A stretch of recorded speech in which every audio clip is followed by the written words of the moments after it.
You're tuned into the Entrepaidneur Sessions, the ultimate podcast for startup entrepreneurs.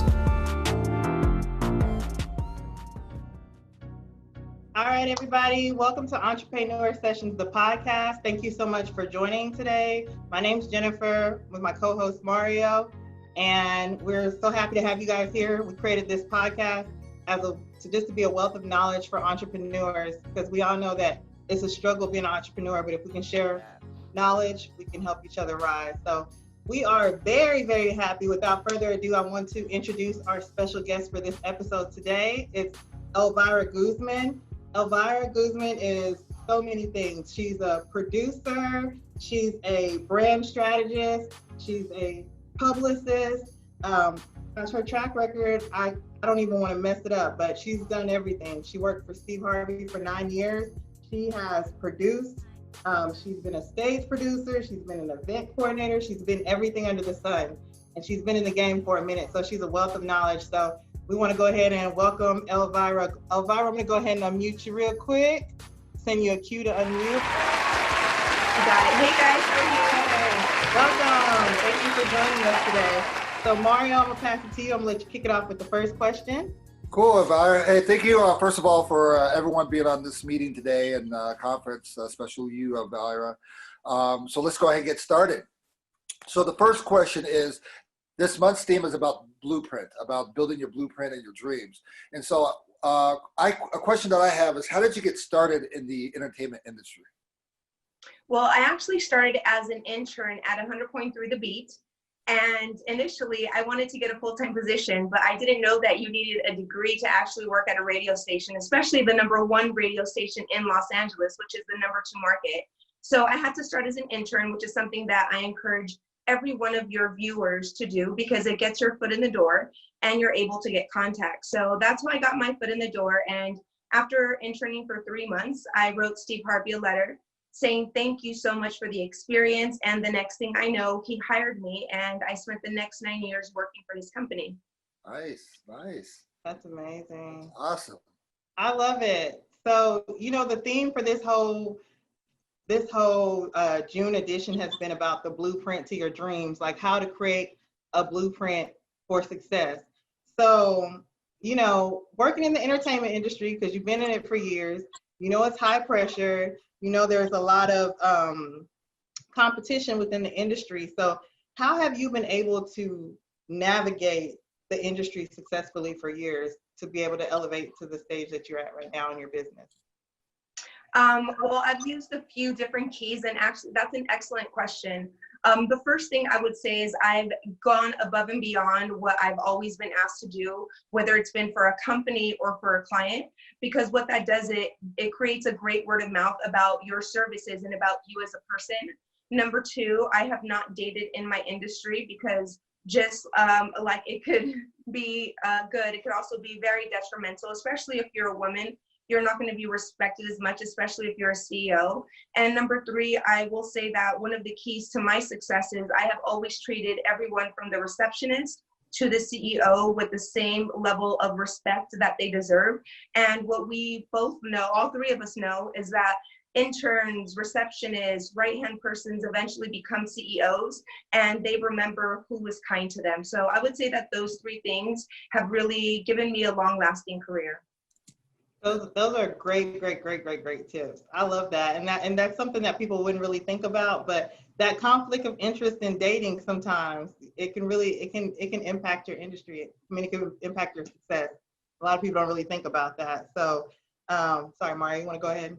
Oh, no, you're great. You're great. All right. So want to lead off. What was one of your biggest challenges and possible setbacks as an entrepreneur? Because a lot of people on the call right now, a lot of them are business owners, entrepreneurs, or they're thinking about starting a business. And so it's kind of good to, a lot of times when you see a business, you see all the good things, but you don't always hear all the bad things. So what are some of the biggest challenges that you've encountered as an entrepreneur? The first challenge that I would say I've encountered is that minorities, especially women, it's very hard for us to get business loans. So if we're going to start a business, let's make sure that we could start it with $0, or let's get investors that we know in our family or close friends, because when we go to the banks, odds are we're not going to get a loan. Number two, I would say that the biggest setback or the hardest thing to overcome has been my age. I started my business when I was 22 years old back in 2006. And so many people told me that I was going to fail, that I needed to spend more time in corporate America. But by that time, I already had 5 years of working 18 hours a day with Steve Harvey, and I had 2 degrees from USC. So I think I was very well equipped to start my business, but others just didn't feel that I was old enough. And last but not least, and I'll go back to it, is being a woman in the industry has been tremendously hard to get men and people of other races to really take you seriously. So what are some situations or some past projects that you've worked on where you had a client that you were going after and you could just tell that they weren't really taking you serious? What are some things that you did to kind of like level the playing field or to make them view you differently, or that you were capable to take that position or that job? So number one is we never want to out anyone, because that also gives us a bad name. And unless we could talk positively about others, and that's kind of my brand. So I won't say who it is, but it was a very top comedian female. And I thought that because we were both women, she would actually give me the benefit of the doubt that I was an executive, that I could help her in her career. But instead she didn't. And she told me that she thought that I would gossip and that I wasn't respectable or whatever it was. And at the end of the day, I knew that it was more a reflection of her and what she was going through, because she was kind of being put to the side in the industry, and it had nothing to do with me. And number two, to answer your question, is never beg anyone to help them with their career. So if you get a bad energy or bad vibe from someone, just separate yourself as much as possible, because that's going to lead to a lawsuit, or much more importantly, negative health, because negative energy turns into a bad immune system. Yeah. I love that. Industry is a small world too, because I know, one person can know someone else. So yeah, and I feel like, it's entertainment, so the whole lights and everything. But at the same time, I feel like a lot of people, their self-esteem might even prevent them from promoting you or anyone else, because they have a hard time promoting themselves. So yeah, that's the truth. For sure. I'm not a big Kanye West fan, but in his song, he does say that people at the top have the lowest self-esteem. And I can attest that that is 1000% true. That's crazy.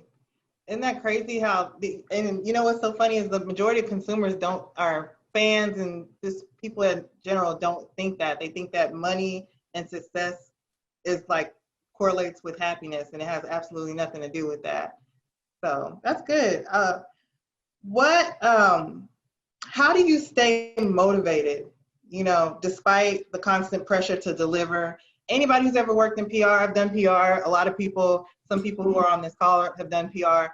It can be a thankless job sometimes. They don't understand all of everything that goes into getting the placements, and sometimes it's a thankless job. People think, and then there's a stigma around PR too, where people think it's just standing on red carpets and going to parties, and they don't understand the mechanics that go behind creating that visibility for the client. So how do you stay motivated sometimes when you have clients that just don't get it or don't understand the work that you're putting in to deliver? The way that I say it is because I have to believe in them and in their brand.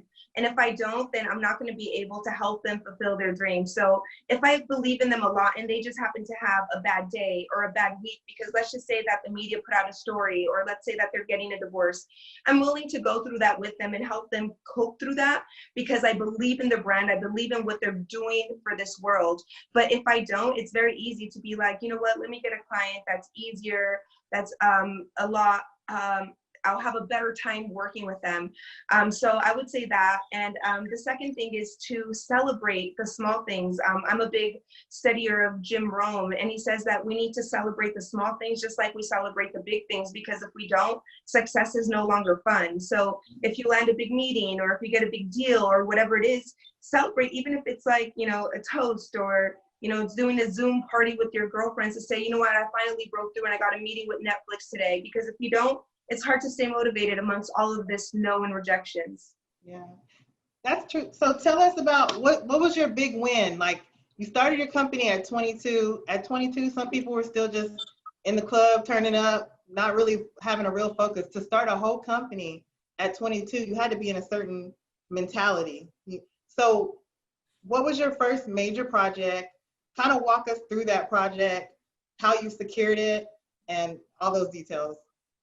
Sure. And the mentality that I was in is during that year, my parents were just released from jail, and I was living in New York City, which is all across the country, and I was barely able to see them on holidays just because of my work, and it wasn't necessarily because of the money.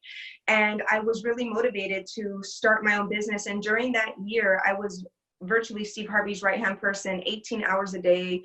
And he would ask me, he was like, Alvaro, you've done every position at my company, and I know I'm going to lose you soon because I could already tell you're getting impatient with me. What do you want to do next? And I was like, Steve, I don't know. Like, I was still going through all of the emotional things of having my parents released, them trying to be parents to me for the first time when I've been parenting myself for years now, and I was feeling like it's a little too late. Like, now I have my thing going. But something inside of me was calling me back to California. And so one day, Steve sent me to a meeting to meet with the branding guru, who his clients are Jay-Z, Justin Timberlake, and it's Steve Stout. And I walked into his office and I was like, wow, this is what I need to be doing. I remember walking through his office and I seen the corner where he was like, okay, that's Wrigley's and Justin Timberlake. This is Kodak and Jay-Z. This is Beyonce and so-and-so.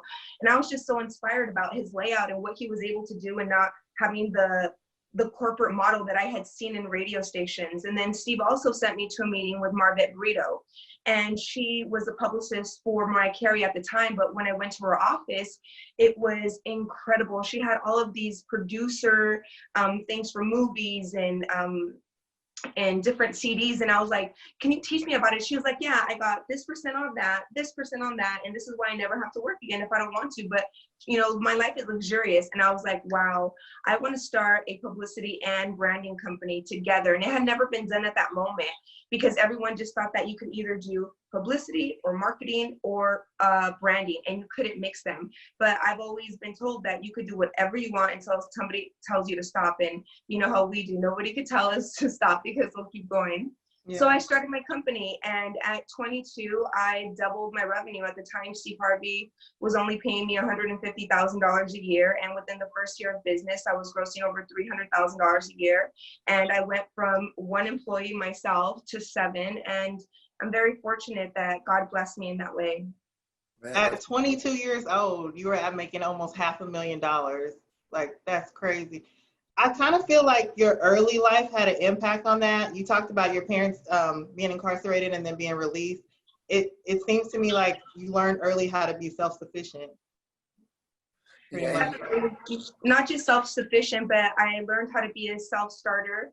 No one was going to wake me up to go to school. No one was going to encourage me to get straight A's. No one was going to tell me that I had to be somebody who gave back in the community. That's something that I had to have inside of me. And I will say that my parents did a really good job raising me up until 14. And to me, it was enough. It was all I needed. And I often say, even in my books, that if they didn't go to jail, I wouldn't be who I am today, because I would be a lazy person that would probably have never gotten a job until after I graduated with a law degree at 23, which I could never probably use and make no money from. Yeah, that's real. That's amazing. Stay motivated like that, you know, through all the trials and tribulations. You know, and with that motivation, I'm assuming that you brought it into your business. So it kind of leads to my next question. And securing press placements for our clients while promoting your brands and books, you know, how do you stay motivated? How do you stay excited? And then that's the first question. Second question is, do you have like a mentor? You know, you're mentoring other people, but do you also have like a mentor as well? Definitely. So for your first question, the way that I stay motivated, I'll give you an example. The last film that I worked on was with Halle Berry, and it was called Frankie and Alice. And it was about a woman who was schizophrenic. And because I've had mental disorders in my family, but bipolar disorder, I felt that it was very important that our communities know when someone is mentally ill, so that if someone is expressing those symptoms, they get help, they get medication, because a lot of them end up committing suicide. So I get motivated and I work hard hours. I'm never going to forget that press junket at the Four Seasons. Halle Berry had to do 26 interviews back to back. And of course, I had to be there with her to tell the media what questions not to ask, or to continue to let them go, or to make sure she's okay energy-wise, because we always want to make sure, because I was there representing Code Black Films, we get the best out of our celebrities so that people do want to go see these films. So I stay motivated because I work on projects that matter. I work on projects that will change the world and that will bring compassion and healing in some way. And your second question, I'm so sorry, I totally forgot about that one. So like, mentors, an example, like when I go and work out with a trainer, a lot of times my trainer has a trainer who trains them. And so in your industry, do you have a mentor that you kind of look up to that gives you advice, or you're kind of self-motivated? How does that work out? Absolutely. The last time I stopped counting, I had 14 mentors, and I've had mentors every step of the way. And mentors are just like friends. I call them sacred agreements. You might need them for a few chapters of your life, but not your entire book. So I've had several mentors. Right now, one of my mentors is Marilyn Gill. She was the executive producer of the Monique Show, the Queen Latifah Show, tons of BET shows. She helps keep me motivated. She's a Latin woman in the industry that has made it to the top, and I've looked up to her ever since I was 18 years old. And people like her make me feel like I can achieve it, and I will achieve it. It's just a matter of time. And yes, and in addition to that, now we have the ability to have mentors on YouTube on a daily basis. I listen to Les Brown, I listen to Dr. Miles Monroe, I listen to Jim Rohn, I listen to Anthony Robbins, Napoleon Hill, Warren Buffett. I listen to the greats because I want to continue to grow. Just because we get out of school doesn't mean that we have to stop evolving. Right. Awesome. I love that. I really love that you said that, because education is forever. I think I heard a quote from Jay-Z one time that said that. Like, I think he's constantly reading books and different things like that. But it's an ongoing process. Now, being 22 years old, because we got a lot of young entrepreneurs on here as well, and that a lot of young entrepreneurs who will be viewing this. What advice do you have for a young entrepreneur who's starting a business and they're starting to scale up, and they got money coming in, and they're trying to learn how to really like just manage the lifestyle of being an entrepreneur? What advice do you have, or things that they should avoid while growing a business at such a young age as a brand new business owner? Sure. So the number one mistake that I did when I first started my company is I hired my friends, and I wanted to help them. I felt bad for them, and they had no background, and they didn't even have any ambition to be in my industry, but I just felt like I wanted to give them a hand because I was doing so well, and it didn't turn out well. They took the money and produced nothing. And at the end of the day, it tarnished our relationship because they looked at me different, because they seen that I continued to grow, whereas they didn't. But it wasn't my fault. You have to give in order to receive, right? So that is the number one thing. Do not hire your friends. And if you do hire your friends, make sure that they're just as motivated as you are, and they have enough in the game like you do as well, because a lot of people will be like, oh, I'll pay for the whole business, but you could come and I'll do this. No, they should put up as much money as you do if they're going to get the same percentages. And I would just say for young entrepreneurs to work extremely, extremely hard. A lot of people tend to have this 9-to-5 mentality, but I never had those hours. Coming up, I worked 18 hours a day. And for me, I was happy if I got 4 hours of sleep. And when you're young, your body can take it. Once you are past 30, not so much. So take advantage and get as much done as you can now. I love it. Yeah. And then as far as, in the industry, and you mentioned one of your role models is Warren Buffett. And I know he preaches about, multiple sources of income, multiple streams of income. And so as a publicist, do you create multiple sources of income, or how does it all work?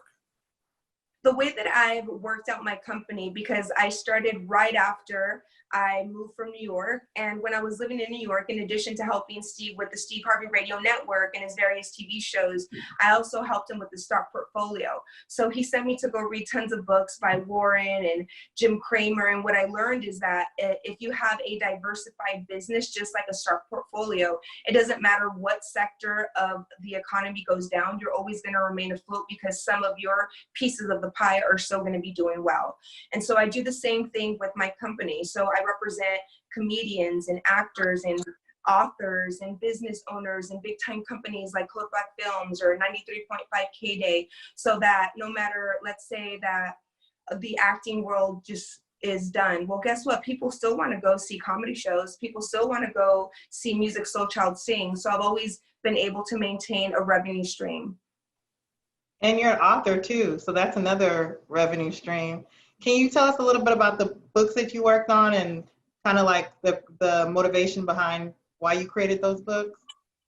Definitely. And I'm so glad that you guys are dedicating your series to your blueprint. And that's actually the name of my first book. It's called Your Blueprint. And I released it back in 2013. And I was really motivated after watching a speech by Dr. Martin Luther King, where he talks about the blueprint of our life is incredibly important, that anything of value that's created has a blueprint. And so I wrote this book so I could teach every single person out there in a quick 2.5-hour read that they can create a blueprint for their life. And so I structure it in a way to where they understand that every single person that's in their life is intended, whether it's good or bad. And just like I mentioned before, where we have sacred agreements, a sacred agreement where it's bad is you might hate going to a job because you're overworked and underpaid, but guess what? You're getting all these contacts and all this experience. You're supposed to go through that. We have to suffer a little bit in order to get to where we're supposed to be. So that was my first book. The second book is called Purpose, Awaken, and Succeed. And in this book, I teach people how to discover their purpose in life. And my third book is called How to Awaken and Stay Awake. So once you're awake, once you found your purpose, a lot of people tend to go back to sleep spiritually. And they can forget all about their purpose and they go back to a career-driven life versus a purpose-driven life. So my third book helps you stay on track. And last but not least, my fourth book that I just released is called The Day You Left. And that book came from, once again, my God space. I do morning show segments on Univision, and they wanted me to do a segment to motivate the youth because they've seen a rise in the suicide rate. And once I did research, the suicide rate amongst teens is up 80%, and it's the second cause of death. And so I prayed about it and I asked God, what can I do about it? And God said to do what I do best, which is to write. And so I wrote this last book and I'm very grateful. It's been doing extremely well. And all of my books are available on Amazon. That's awesome.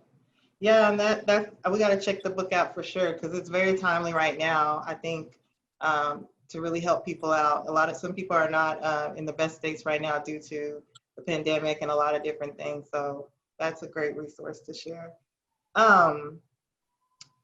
What are all the revenue streams available for a publicist? Like, I know there's different facets, there's crisis communications there. What are all the revenue and specific niches that a publicist can go into? There's an infinity amount, but I would say right now the best opportunities are in cannabis. That business is growing at an extremely rapid pace.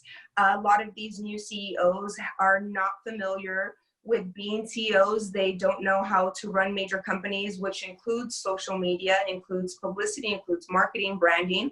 And this is an incredible time to get in that industry and really help these folks with their social media pages. Any potential and up and coming publicists can do just a little research and go to 10 cannabis Instagrams and they'll see that their numbers are extremely low, and that's another form of revenue that those companies can make that hasn't been tapped into. So if I was an up and coming publicist, I would definitely say to get into the cannabis industry. Because of everything that's going on, I don't want to encourage your viewers to start with the music industry or to start with the film industry or start with the TV industry, because as you guys know, all of that is being postponed, and the stuff that is filming right now, there's 100 people that want that one job. So instead of fighting those 100 people, why not go to a demographic where you're wanted and needed? That's true. That's true. You know, that's because we're over here in Dallas, Texas, and we're seeing these CBD shops and open up all over the place. So it's obviously a huge business. But I know there's a time where you get the business that's spiking, and then there's a time where it drops. So I guess it's a matter of trying to get in while you can before it becomes obsolete. Definitely. I was just watching MSNBC today, and the CEO of Canopy Growth was saying that they did a poll in Canada, and 17% of their adult population wants to try cannabis and they never have, and they say that they're going to do it in the next 12 months. So 12% of their population is tremendous. So if we were to move those numbers over to the US or over to any other major country as a barometer, you could see how much that industry is going to grow. That's awesome. I love it. So what other barriers have you had to kind of wade and fight through? I know being a female and a woman, you know, person of color, what are some obstacles that you've run into, and what are some ways that other people can work through those obstacles being in the PR industry? I would say the first thing is to get credit for your work. There's been a lot of ideas, movies, books that I've never gotten credit for because I simply didn't have someone sign an agreement. In the industry, a lot of people will tell you, oh, I'll give you this, I'll give you that once, you know, you produce. But no, I want every single person that is watching to please have an agreement signed, even if you think the person is like a relative, because money brings out the best and the worst in people. Right. Yeah. Definitely. Because everyone's shaking hands and smiling with smiling faces until that money crosses over, then everything just kind of changes. So it gets real after that. So another question, you know, there's a lot of risk in this, in doing business. So I know you mentioned you probably wouldn't do business with family, but, you know, initially, you know, a lot of times you take a risk, regardless of who you're doing business with. And so what is one of the things that you've taken a risk in business, and how has it paid off? Well, I would definitely say that everything is a risk. Starting your own business, getting new clients, having new employees that you don't know. And actually right now, I'm glad you mentioned that, because typically I wouldn't do business with family or close friends, but I'm actually going to be starting a new business with one of my cousins in Mexico, and I'm super excited about it, and I believe in him. And one thing that I know for sure is that in Mexico, they don't have as many opportunities as here. My cousin is an attorney. He graduated in the top 10 class of all attorneys in Mexico, and there's 34 states in Mexico. That says a lot. Yet he goes back to his home state, and somebody who's selling hamburgers on the corner is making more than an attorney. And so I do believe that it's important that people in the US that have family members in other countries do invest in them, and to start businesses that we know will do well, that we already have here, that they just haven't been aware of or they just haven't tapped into yet. That's good. So is there any final thoughts that you would want to leave before we jump into the Q&A section? Anything that you think is really important? I know we didn't really talk deeply about the PR side today, but anything, even from PR, from any best practices when it comes to pitching, or just any final thoughts related to that? Yeah, definitely. When it comes to pitching, I want everyone to know that if you send out 10 emails, the odds are you're going to get 9 to 10 no's. Don't be discouraged. With time, your clients are going to be more well-known, and with one major interview, then eventually they're going to start to get more. So don't get discouraged. And I would say that the most profound thing that comes from my heart is I want to encourage everyone to live a purpose-driven life, not a career-driven life. I've done a career-driven life, and all it did was get me sick, and I was miserable with money in the bank, and that's not a way to live life. If you live a purpose-driven life, you could have it all. You could have health, you could have money, you could have family, friends, love, absolutely all, but we have to do what God intends us to do. Amen. Yeah, because I've been told way when I got started with business that before you create a mission for your business, you got to create a mission for yourself. And a lot of times when you define who you are, that helps define your company. So that's the truth. I love it. Sorry, Jennifer. I didn't mean All right. So I'm about to open it up, you guys. I'm unmuting the lines right now. You can unmute yourself. If you have a question, go ahead and ask a question for Elvira. You can unmute yourself, and you can also enable your camera if you choose to. If you don't feel comfortable, then you can just enable your audio. So anybody have any questions?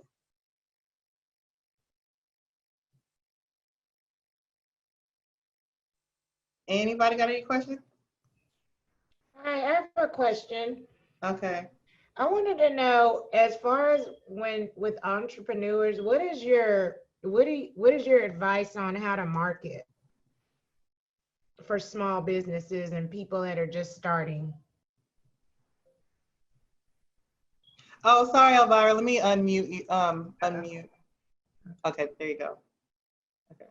Sure. So the first thing, if you're a small business, I would definitely recommend to do as much as you can for free. So I would say Instagram, LinkedIn, Facebook, Twitter, and also reach out to your local Fox, CBS, NBC, local radio stations, and see if they're willing to give you an interview. And in your pitch, since you're doing it on your own, just tell them your story. Tell them you started a new business. Tell them why you would like to get an interview. And the main thing is to give them 5 talking points of what you could talk about during the interview. And odds are, once again, you'll get a yes here and there, but that will prove to turn into revenue for your company. I know when I started my business at 22, what really made me boom was an article that Jamie Foster Brown did of me in Sister to Sister magazine. And I didn't know the power of media back then. I just knew that I would get my boss Steve Harvey on magazines, and he kept increasing his wealth.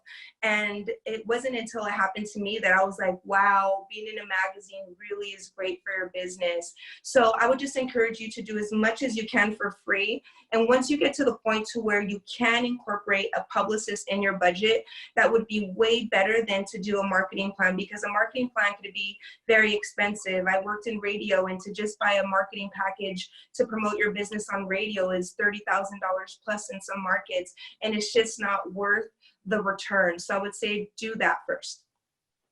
Awesome. Thank you. Elvira, what are some best practices as far as things not to do when you're trying to pitch yourself? Some things to avoid.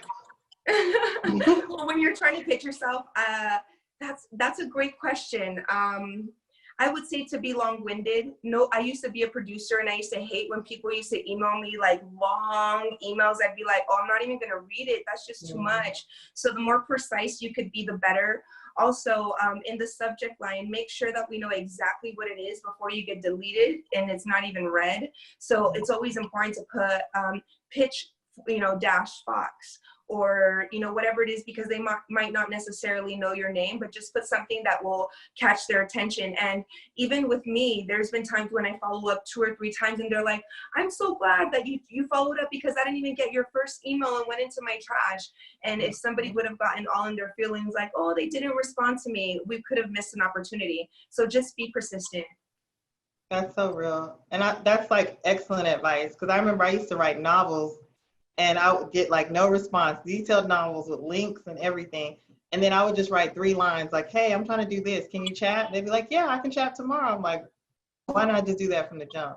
So great question. Does anybody else have any questions?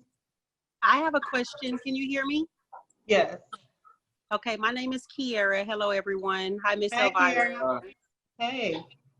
So I'm a recent college graduate. I just graduated in May, and I double majored in PR and broadcast.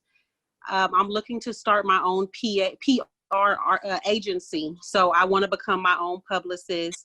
Do you have any suggestions of how a college graduate should be able to get started? Of course, I don't have any clientele right now. I know it's really all about building relationships, because I don't have any clients. I know that I need to network, and due to COVID, I can't really network the way that I want to, because I'm more of a face-to-face person. But do you have any, I guess, like suggestions that you could probably help me out with as far as just starting my own agency? Definitely. First of all, congratulations. We're all so proud of you for graduating. And suggestions, yes. I hope that you have a pen and paper ready. Okay. So number 1, I need you to start an LLC. Number 2, I need you to start an Instagram, a LinkedIn, a Facebook, a Twitter for your company. Even if you're thinking about starting it in 6 months, you want to have your domains now. And number 3, I would say to start to formulate what type of clients you want and to create a vision board. And every single day, I want you to look at your vision board at least 9 minutes a day and just start to call it in. Let's just say, for instance, you really wanted to work with athletes and you know that they're going to be coming back, or you really want to work with female entrepreneurs because there's someone that really needs to get more light in magazines or TV shows. Start to research who are the top 100 people in the United States, and then start to get their contact information. And once you get your top 10 that you feel like, you know what, I would be so inspired if I could wake up and work with blank, blank, blank, blank, start to reach out to them. And once you start your company, you can at least start with 1 or 2 people on your roster. And from there, if you do a great job, they will refer you out to others. And I can tell you from personal experience that it took me 14 follow-ups to get Music Soul Child to be my client. But once he was my client, I was the only publicist that was able to get him on the cover of a magazine after he had been nominated over 8 times for Grammys. So it is worth it. We do have to be persistent. And sometimes it's not, they might not even know that you're reaching out. It's usually the representation. So I would just say to do those things. And once you're ready to launch, do a big boom virtually. Thank you so much. I really appreciate that. You're welcome. I have a follow-up to Kiara's question. Dang, LV, like 14 times follow-up. That for me, that shows like the big difference in the consistency and why you were able to achieve the results. Because I think after most people, we do 3 follow-ups, and then after that, they start feeling like uncomfortable. Like, let me just leave it alone. Well, how did you stay motivated, or was there any kind of cues or any kind of communication or anything that made you feel confident to keep pitching? To try to definitely. The first thing that kept me motivated is because I loved his music. I was a huge fan of his music in high school, especially his song called Love that got me through so many terrible days and moments. And so I just knew that he needed to get more respect. I wanted to see him on the cover of magazines. And for me, the way that it goes is if you're on the cover of a magazine, people who are booking for the Jimmy Kimmel Show, for the Oprah Winfrey Show, the Ellen Show, they're looking at who's on the cover of magazines so that they could book you for their shows. And if you're not there, it's really hard to skip that step. And so I knew I needed to do certain things in his career in order for more people to be able to hear that song, and maybe they would be helped or healed in some way the way that that song helped me. And so that is what really helped. And don't worry about, oh, I'm bothering them. Yeah, if you contact a boyfriend or a sister or a mom like 3 times and they don't contact you back, then maybe you're being a little bit, pushy. But if it's a client, who cares? Just follow up until they tell you, do not contact me no more. Just keep going. That's funny. That might answer my other question here. Difference between being persistent and harassing. Try to, because sometimes I try to pursue some clients. And I try to figure out, okay, am I being persistent or am I harassing them? But you kind of answer that, we wait until they say no, then you just kind of fall back, I guess. Yeah, and another thing that I also teach clients is that you don't have to send the 14 follow-ups within a month. You could send 3, take a 60-day break, send another 3, take a 30-day break, send another 5. It just depends on what the vibe is. If you know that they're going to be releasing an album, if you know that they haven't gotten any good interviews, then send another email. Don't send the same one. Be creative and be like, hey, I know this is what happened. This is what's happening. This is what I could charge you, but this is what it's going to turn into. And I know for sure that they're going to say yes. I have a question. Oh, go ahead. Hey there. How are you? Jennifer's my name. I'm a fellow publicist as well. Jennifer's my mentor. She's the best person I know. Mario's dope too. Shout out to these 2. Anyways, let me go on. So I have a question. So now we would say that we would qualify you as a seasoned publicist. Now, being that you've been in the industry for some time, would you say that you've developed these relationships where you don't have to continually go back and send a pitch, send the email to get a placement, that you've developed these connections to where, it's easy for you to get a client placed? That's one question. My second question is, are you still working as a publicist, or are you more focused on a different area? And those are my 2 questions. Does that make sense? Yeah, of course. So yes, with time, you get to know the producers, you get to know the on-air hosts. And now instead of going through the email chains, I simply just text the host and I'm like, hey, can I come on, or can I get my client on? And it's a lot easier. I will say that with other shows like the Ellen DeGeneres Show, I've been working with them for over 10 years, and I still have to go through the formal route because we're not friends where we go have cocktails or we email frequently. So it really just depends. And I do encourage networking no matter what stage you're in. Obviously, when you're a new publicist, I encourage you to go to as many events as you can, or even virtual Zoom events now. And I always tell people that I'm mentoring that if you don't get at least 5 contacts, then you really wasted your outfit and your gas and your valet money because you went for nothing. And you really need to go and get those contacts. But I will say that at around year 10, you become, it's kind of like graduating in high school. You become who they start to reach out to. And it just goes from there, but you do have to pay your dues. But eventually it will definitely pay off. Yeah, absolutely. Perfect. That's awesome.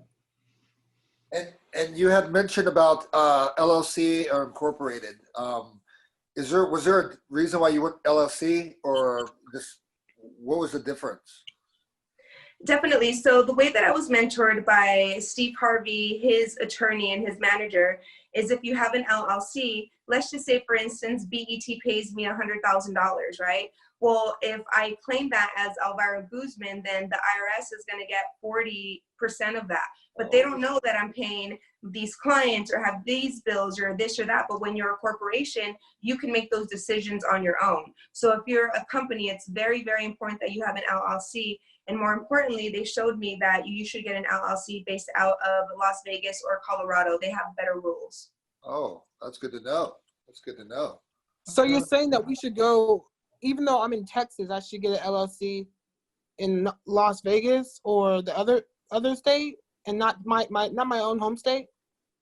It depends on your personal business, but I would just encourage every person to research it and research the type of business you have.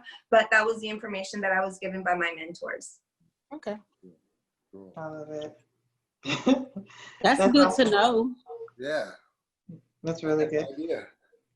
Yeah. So does anybody else have questions? On a regular day, Elvie's going to tax y'all. So she said, if you got a question right now, you better ask it right now, because I mean, like, question. I like to, I'm a publicist, so I have a lot of relationships with different publicists and different outlets, and I like, on the personal level, on the organic level, I like to really create relationships. So would you be opposed to us reaching out and, like, really connecting outside of the podcast? Okay, perfect. Yes, of course. Of course. Reach out to me. I'm more than happy to work with you guys. If you guys have additional questions, I'm happy to answer them as well. Thanks, girlfriend. You're welcome. Love it. I have another question. So I'm not, I have a product, so I do candles. And so I had an idea of trying to, like, send free candles out to, like, different, like, celebrities or different platforms and things. What is your advice on that? I think that's an excellent idea, and that's actually a service that I provide. And the tips that I could give you is to research what celebrities you feel will be receptive to your product, and also send them a personal letter, because if you just send them product with a business card, they're going to think it's about money, and they're not going to be willing to promote you, but they will use your product. But if you want them to promote it on social media, write them a heartfelt letter about why you're sending it, why you're doing this company, because of course I'm hoping that part of the proceeds will go to a philanthropic effort. They will be more than likely to promote it for you for free. Okay, thank you. Anybody else? Oh, I want to add to that. I would also say, the talent or celebrity that you want to send product to. I typically always tell people when they have product they want to get in front of somebody notable, always go through that publicist, their publicist if they have one, because that's typically the right way. That's your probably second in command or whatnot. And that's the individual who's communicating on their behalf as well. That's just my advice. Thanks, Jen. All right. Well, if we're good with all the questions, Elvie, how can everybody connect with you? What is your Insta? What social handles? All that good jazz. Oh, thank you. So my Instagram is I am Elvira Guzman. I'm on LinkedIn, Facebook, Elvira Guzman. And my email address is super simple. It's just my last name, first name at AOL, GuzmanElvira@AOL.com. But everyone's on IG, so just send me a DM and I'll get back to you guys.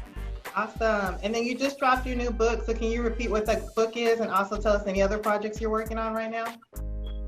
Yes, for sure. My latest book is called The Day You Left, and all of my books are available on Amazon, and they're about finding your purpose in life, about staying awake, about overcoming major obstacles, and my website is lvgpr.com. Awesome. All right. Well, thank you guys. Hope everybody had a good time. LV, thank you so much for joining us. She's an amazing entrepreneur, and we'll have the recap soon. So thank y'all. Everybody have a great evening. Thank you so much.